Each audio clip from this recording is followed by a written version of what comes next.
A raiva animal que afeta cães e gatos, muita gente conhece. Poucos sabem, no entanto, que o gado também pode contrair a doença e transmitir para o ser humano. Vamos mostrar agora os sintomas e a prevenção contra esse mal que não tem cura e leva à morte.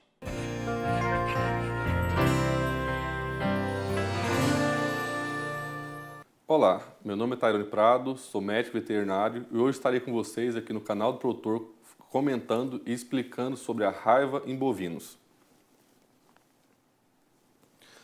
A raiva é uma doença causada por um vírus e é um vírus mortal. Esse vírus não tem um tratamento após a contaminação e geralmente o desfecho é a morte. E por se tratar de uma zoonose, uma doença que é transmissível ao homem, nos causa muita preocupação no controle e erradicação dessa doença dentro do nosso país.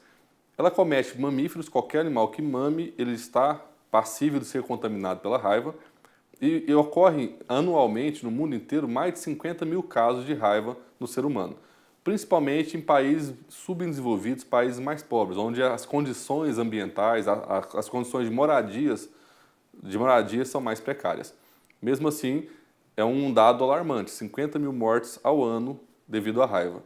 E que eu conheça, não tem na literatura nenhum caso de um ser humano que foi contaminado e conseguiu sobreviver. Tanto é que a gente fala no meio veterinário que se o animal não morreu, não era raiva. Então é uma doença realmente de alta letalidade. O animal que se contamina acaba indo a óbito. No Brasil ainda há casos em humanos e animais. De vez em quando aparece um surto aqui e ali, em bovinos, a raiva tem vários ciclos, tanto urbano, rural, ele aparece se manifestando nos animais. E nós temos no Brasil o Programa Nacional de Controle de Raiva dos Herbívoros, que é o PNCRH, que é uma normativa, que é um conjunto de normas e recomendações confeccionadas pelo Ministério da Agricultura, Pecuária e Abastecimento, o MAPA. Como que ocorre a transmissão da doença? A doença, a via principal é através da saliva de um animal doente para um animal que esteja saudável. Através de mordedura, de lambedura ou até arranhão. Principalmente no caso do gato, ele tem o costume de lamber o seu corpo. Então, a saliva pode se acumular na unha e no arranhão eu posso estar transmitindo. Mas no meio rural, a via principal de contaminação é através dos morcegos hematófagos. Os morcegos também morrem de raiva. Eles, contaminados com o vírus, eles vão ter um prazo de incubação e após esse prazo de incubação, de latência da doença, eles também vão morrer. E nesse intervalo eles vão transmitir tanto entre os morcegos quanto para outros animais domésticos. E o morcego tem um hábito de, quando ele retorna para a colônia dele, de lamber um ao outro para poder fazer a limpeza, a higiene do bando de morcegos que eu tenho ali. Então, o cuidado, a contaminação é muito mais grave entre os morcegos e acaba que muitas vezes morre vários morcegos dentro do mesmo grupo. E raramente a via inalatória é descrita como via de transmissão da raiva. Na transmissão da raiva eu tenho vários ciclos. Eu tenho o ciclo aéreo, que se dá via morcegos, os morcegos hematófagos, sempre relembrando que não é todo morcego que é portador do vírus. Mas mesmo morcegos que não sejam hematófagos, eles podem estar contaminados. Mas ele não vai te morder a não ser que você manipule ele. Então, assim, a gente sempre fala que tem que ter cuidado na manipulação de qualquer animal que você encontre fora do seu habitat normal, fora da sua rotina, do seu comportamento normal. Eu tenho o ciclo silvestre, entre os animais silvestres. Tenho o ciclo rural, que é o que a gente vai comentar hoje, que é o que ocorre na fazenda, com os animais domésticos de criação. Tem o ciclo urbano, com cães e gatos, no meio urbano. E pelas setinhas a gente observa que todos os ciclos acabam sendo fonte de contaminação para o ser humano. Então eu posso me contaminar manipulando o animal da fazenda doente, manipulando o animal da cidade doente, um animal silvestre, que eu encontre e queira ali manipular esse animal, e inclusive manipular um morcego ou ser atacado por um morcego, em alguns casos bem específicos. Quais são os sintomas? O primeiro sintoma que a gente observa é uma salivação intensa. Como ataca a parte nervosa, o animal perde o reflexo de deglutição, de estar engolindo a saliva, de estar engolindo e se alimentando. E junto vem um conjunto de sintomas neurológicos.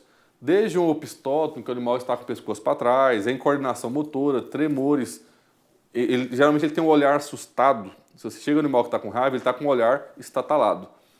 Ele vai prostrar, ele vai deitar, não vai conseguir se levantar. E a gente associa sempre a raiva quando a gente consegue observar um local da mordedura do morcego. Então, se a gente observa que o animal foi mordido, fica mais fácil suspeitar da raiva nesses casos.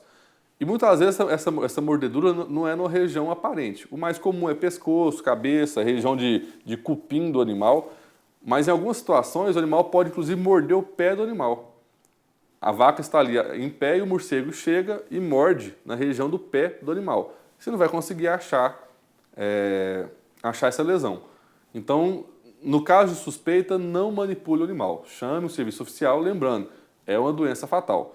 Inclusive, entre colegas médicos veterinários, tiveram casos no Brasil de óbito pela má condução no exame desses animais. Raiva paralítica versus raiva furiosa. A gente sempre tem na cabeça que a raiva, o animal vai ficar doido, vai ficar correndo, mordendo. E essa raiva furiosa que a gente fala, ela só acontece em carnívoros. Então é no cão, é no gato. No caso do bovino, a raiva tem um sintoma de paralisia. A gente chama de raiva paralítica. Já aconteceu comigo de estar atendendo um produtor e ele fala assim, nossa, minhas vacas estão correndo demais, eu acho que elas estão com raiva. Então, na verdade, não tem nada a ver, o animal está agitado com a raiva. A raiva, ao contrário, leva o animal a ficar mais quieto, prostrado, no caso de herbívoros. E sempre com a morte. Eu não consigo fechar um diagnóstico de raiva com o animal vivo. O diagnóstico é feito com o animal morto, coletando o cérebro desse animal e enviando para o laboratório.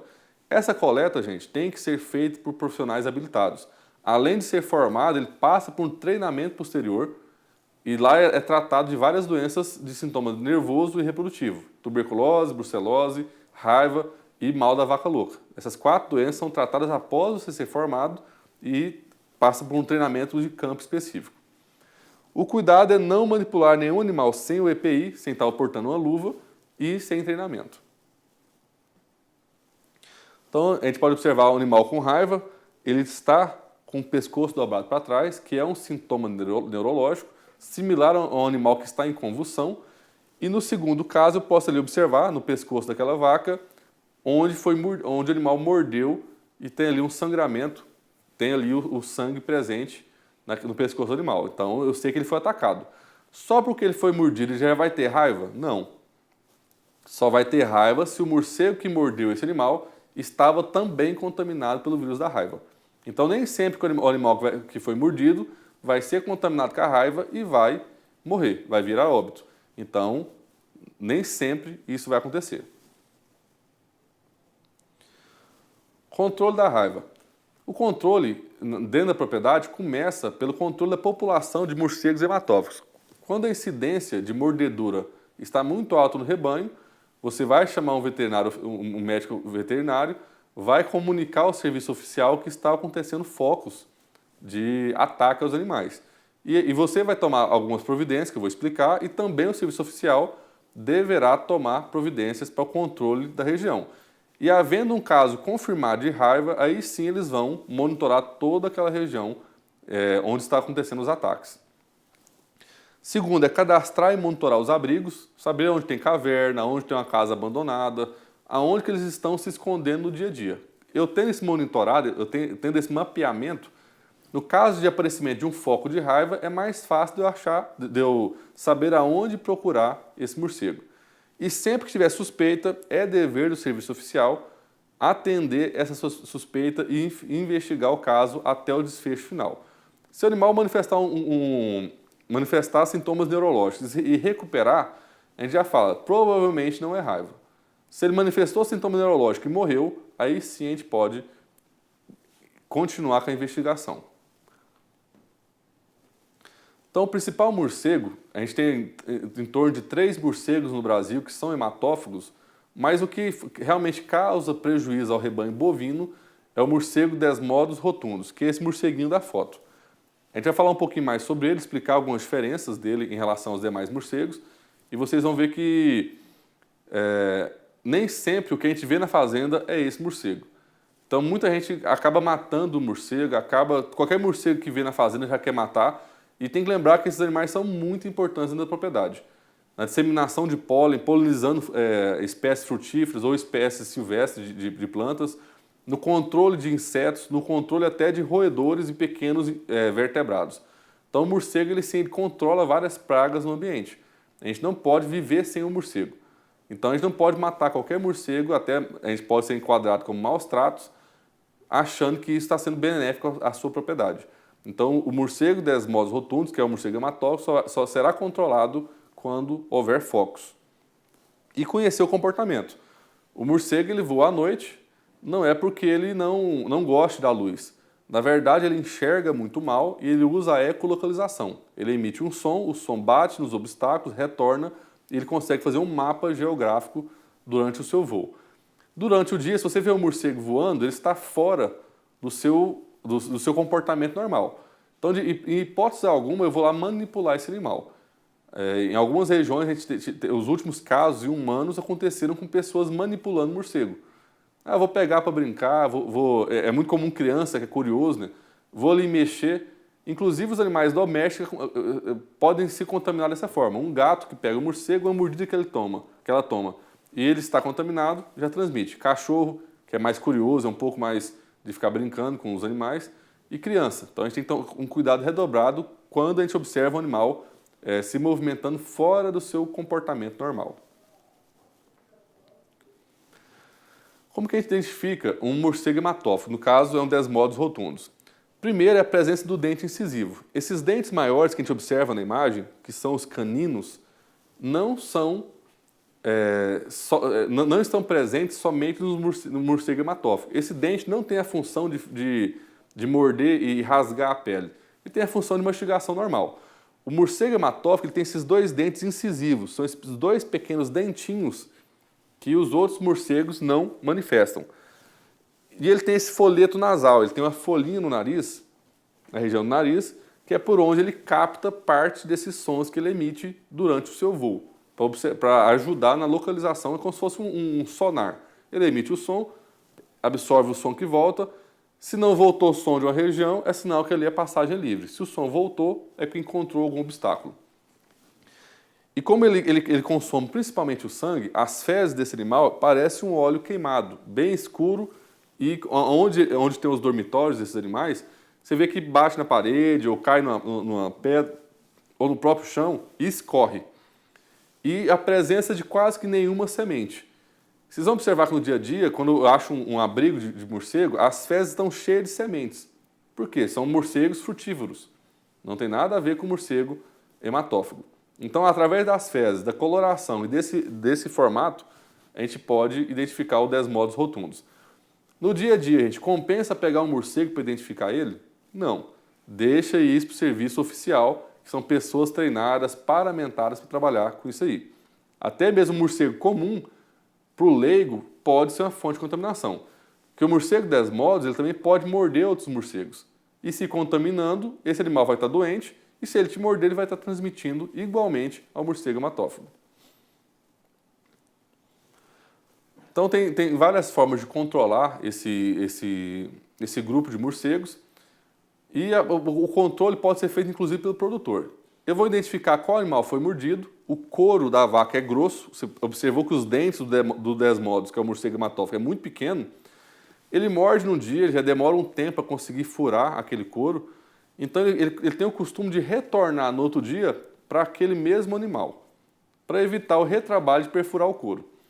A saliva do morcego ela tem um agente anestésico e também anticoagulante. Então ele morde, o animal fica inquieto, mas depois que perfurou, passa alguns minutos ali e fica anestesiado. E o morcego, ao contrário que muita gente imagina, ele não suga o sangue, ele não consegue succionar o sangue. Ele morde, como tem um fator anticoagulante, o sangue não vai coagular, ele vai continuar jorrando, ele vai saindo. Tanto é que escorre pelo animal. E ele, na verdade, ele faz o quê? Lambe esse sangue que escorreu dessa lesão. Então, uma das formas de controle é, viu o animal que foi mordido, vê que é uma lesão recente, a gente compra uma pasta que chama pasta vampiricida. Devido à associação do morcego com vampiro, né, acaba que tem esse nome vampiricida. Eu pego essa pasta e aplico ela ao redor da lesão aonde aconteceu a mordedura do dia anterior. Quando o morcego retorna, ele vai sujar nessa pasta e, retornando à sua colônia, um morcego lambe o outro para fazer a limpeza. E nessa pasta está presente um veneno que chama varfarina. E esse animal vai ter uma hemorragia interna. Então, os morcegos que lambem essa pasta, todos eles vão morrer em curto prazo. E com isso, eu controlo o tamanho da colônia de morcegos na fazenda. E de imediato, teve mordedura, já comunica o serviço oficial. Porque já acende um sinal de alerta que naquela propriedade está ocorrendo ataques. Se morreu algum animal, o serviço oficial vai ser deslocado imediatamente. Então, controle via produtor, eu identifiquei uma mordida e em redor estou aplicando essa pasta vampiricida para que eu possa controlar esses animais, os morcegos. Já o controle feito pelo serviço oficial, ele é um pouco mais abrangente. Ele vai cadastrar os abrigos, atender os casos suspeitos e controlar a população de morcego de uma forma um pouco mais efetiva, que ele vai atrás do morcego. O produtor não, ele vai controlar através da pasta, muito menos invasivo, com muito menos risco ao produtor. Também ocorre a aplicação de pasta vampiricida, só que nesse caso a gente captura o próprio morcego, não é na lesão. A gente captura o morcego através de redes, passa a pasta nesse animal e com isso o controle vai ser um pouco maior do que aquele que só sujou na pasta. E a gente vai lambrecar, vai, como diz, lambuzar ele mesmo, nos termos um pouco mais cotidianos, com essa pasta. E coletar e encaminhar material para exame laboratorial. Então aqui eu tenho um abrigo, tenho dois abrigos, um abrigo natural, que é uma caverna, e um abrigo domiciliar, uma casa abandonada, regiões mais carentes, uma casa sem forro, com abertura, vãos livres, paióis abandonados. Tudo isso é um local de abrigo para esses animais. Depois eu vou capturar esse animal, tanto dentro do próprio abrigo, você observa que na imagem anterior o veterinário estava ali dentro da caverna capturando, através da rede, ou armação de redes ao redor do curral. Aonde está tendo ataque, o morcego ele voa 15 até 20 km por dia. A gente fecha os animais no curral, a gente monta uma tela em redor e os morcegos hematófagos conseguem localizar as suas vítimas. E como eles fazem voos rasantes, essa tela, a gente consegue capturá-los nessa tela, ao redor do curral. Então observe que esse animal foi pego na tela, imediatamente a gente pega o animal, isso durante a noite, a gente vai capturando, de acordo com a captura a gente vai pegando e fazendo o controle, e passa a pasta no dorso do animal. Chegando na colônia, ele vai ser limpo pelos demais e aí vai ter uma contaminação por esse agente químico, que é a varfarina, que causa a hemorragia interna desse morcego. Então, aqui também é um animal com suspeita de raiva, o animal morreu com a cabeça virada para trás, em sintoma neurológico, nervoso, bem paramentado, profissionais treinados, eles vão tirar a cabeça desse animal e vão coletar só o cérebro, o animal que já está morto. Eu não consigo fazer um diagnóstico do animal vivo, somente após a morte dele. Esse cérebro tem algumas regiões específicas, onde será retiradas e mandada para o laboratório oficial, e aí a gente vai ter o laudo em alguns dias. Mas o mais fácil é prevenir, e prevenir sempre é mais barato. Gosto sempre de bater nessa tecla, de reforçar para o nosso produtor que a vacina é muito mais barata do que perder uma vaca. Uma dose de vacina contra a raiva hoje fica entre R$ 1 e R$ 2, é muito barato. Então, uma vaca que morre seria o dinheiro suficiente para imunizar 400, 500 cabeças dentro da fazenda. A educação sanitária, lembrar que a gente não deve, a educação é sempre a base de tudo, né, que a gente não deve manipular nenhum animal silvestre. O animal está doente, se você não tem informação suficiente para poder fechar o diagnóstico, sempre chama um veterinário e sempre, mesmo para esse profissional, recomendar o cuidado na manipulação de animais doentes. Uma inspeção periódica do rebanho para observar se não tem mordedura e vacinação inclusive do ser humano. A gente recomenda que veterinários ou profissionais de risco e o produtor rural, que também é um profissional de risco, procure a vacinação antirrábica, a vacinação humana. Ela geralmente é anual ou bianual e confere uma segurança dentro da propriedade. A gente observa que essa pessoa teve o dedo mordido. É muito comum na região de mão e de pé. Você deita, cobre, a casa não tem forro, o morcego entra, morde o dedo, morde o pé, da mão, do pé, e com isso eu tenho a contaminação humana. Então, novamente agradecemos a atenção de você, produtor, ao nosso canal, e até um próximo encontro com mais temas de relevância ao setor agropecuário.